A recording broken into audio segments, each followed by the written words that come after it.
తెలంగాణలో పార్టీ మారిన ఎమ్మెల్యేల పరిస్థితి ఇప్పుడు గందరగోళంలో పడింది. కాంగ్రెస్ వారిని కాపాడుకోవాలని ఎంత చూసినా ఫిరాయింపుల చట్టం ప్రకారం వారి పదవులు పోయే అవకాశం ఉంది. సుప్రీంకోర్టు సైతం పలుమార్లు అదే చెబుతూ స్పీకర్ తుది నిర్ణయం ప్రకటించాలని చెబుతోంది. ఇన్నాళ్లు వదిలేసిన సుప్రీంకోర్టు ఆదేశాలతో స్పీకర్ నిర్ణయం తీసుకోవాల్సిన టైం వచ్చేసింది. ఈ నేపథ్యంలో వారి పదవులు పోతే బీహార్ ఎన్నికలతో పాటు తెలంగాణలో ఉప ఎన్నికలు కూడా జరగనున్నాయి. మరి ఈ ఎన్నికలు జరిగితే ఆ నియోజకవర్గాల పరిస్థితి ఏంటి అనేది గ్రౌండ్ రిపోర్ట్లో ఇప్పుడు తెలుసుకుందాం. కడియం శ్రీహరి 3.5 దశాబ్దాల రాజకీయ అనుభవం ఉన్న వ్యక్తి 1994లోనే టీడీపీ ఎమ్మెల్యేగా గెలిచారు.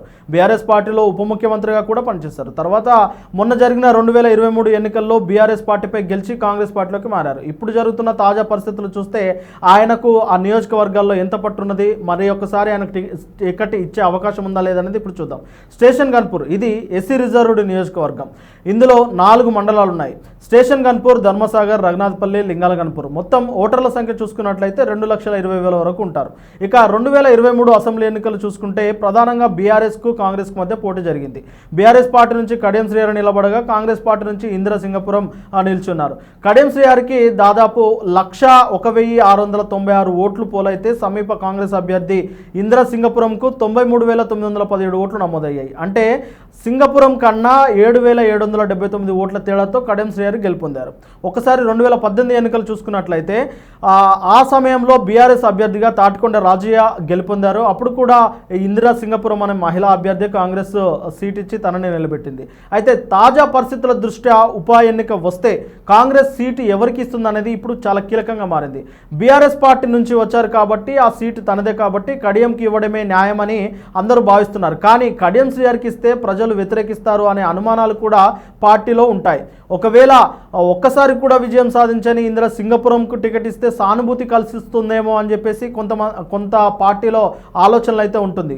అయితే ఆ సీటు కడియం శ్రీహరిది అనే నైతికత కాంగ్రెస్ పార్టీకి ఇందిరా సింగపురంకు టికెట్ ఇవ్వకుండా అడ్డు రావచ్చు. అయితే కడియం శ్రీహరి కూతురు కడియం కావ్యకు కాంగ్రెస్ ఎంపీ టికెట్ ఇచ్చింది, తాను గెలిచింది కాబట్టి కడియంకు ఏదైనా నామినేటెడ్ పదవి ఇచ్చి ఆశ చూపి సానుభూతి కోసం ఇందిరా సింగపురంకు టికెట్ ఇచ్చే అవకాశాలు అయితే కనిపిస్తూ ఉన్నాయి. దీంతో కడియం రాజకీయ భవిష్యత్తు ప్రశ్నార్థకంగా మారే అవకాశం ఉంది. చూడాలి మరి కడియం శ్రీహరికి టికెట్ ఇస్తుందా లేదా అనేది. ఇక బీఆర్ఎస్ పార్టీ నుంచి తాటికొండ రాజయ్య రెడీగా ఉన్నారు. 2 సార్లు ఎమ్మెల్యేగా గెలిచారు. తెలంగాణ తొలి ఉప ముఖ్యమంత్రిగా పనిచేశారు.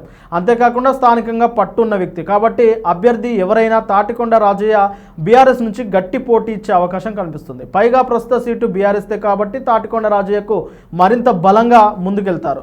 అయితే ఇక్కడ సమస్యల్లా కాంగ్రెస్ అభ్యర్థి. మరి కాంగ్రెస్ అభ్యర్థి ఎవరనేది ఇప్పుడు కీలకంగా మారింది.